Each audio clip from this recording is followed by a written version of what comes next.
Welcome back friends. Today we are going to discuss very famous design pattern in Java called as a factory pattern.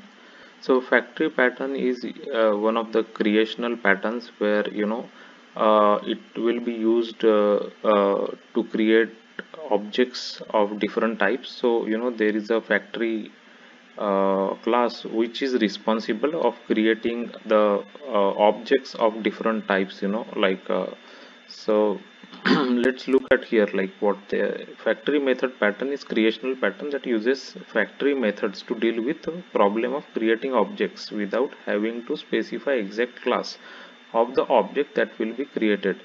This is done by creating objects by calling a factory method either specified in interface and implemented by child classes, or implemented in base class and optionally overridden by derived classes.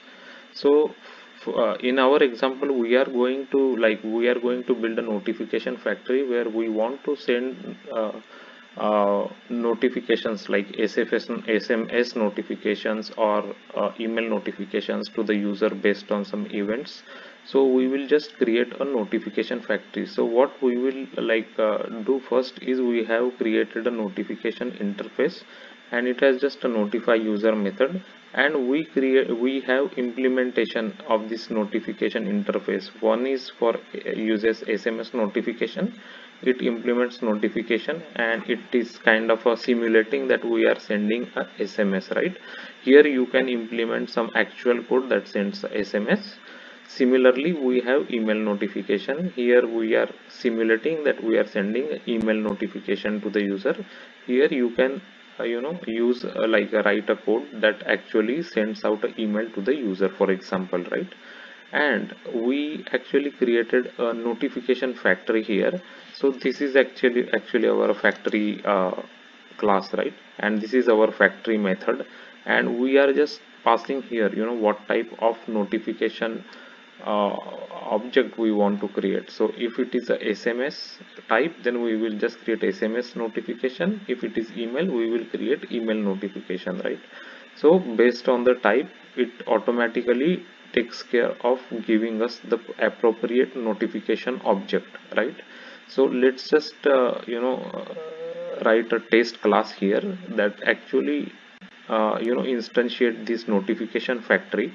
This notification factory it instantiate here, and it actually creates notification with email, right? So automatically once we pass the email type, it gives us the email notification here, and we can just say notify user on the notification, and automatically a email notification will go out to the user.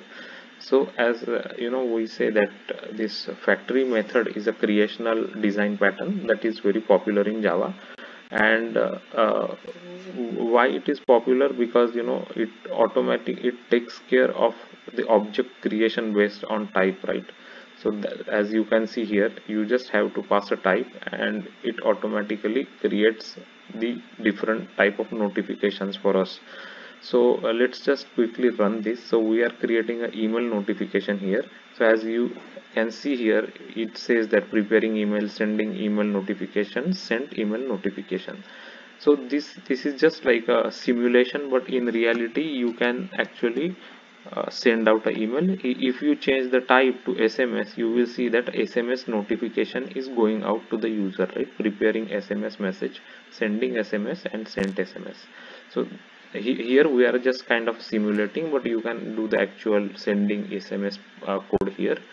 So this is what I just want to discuss. Like this is a important design pattern. In most of the interviews, they will ask you what is a factory design pattern. So you should be able to explain this design pattern in this manner. So for example, this one we are just like creating a notification factory to send SMS notifications and email notification. So with the help of interface and their implementations, we have created this factory class, and this is called as factory method, which actually gives us the appropriate notification object back based on the type. So this is what I just thought that it's important design pattern. So I'll just create a simple example and demonstrate you guys, so you will understand what the factory pattern is. And many times in like almost all the practical applications we use this factory pattern always. So just try to understand this and also try to create couple of some examples and try to understand more how the factory pattern is. This example code I will be putting it into my GitHub account, where you can take a look there. I will give you the link in the description. Thanks for watching the video. Please subscribe to the channel and click the like button. Thank you.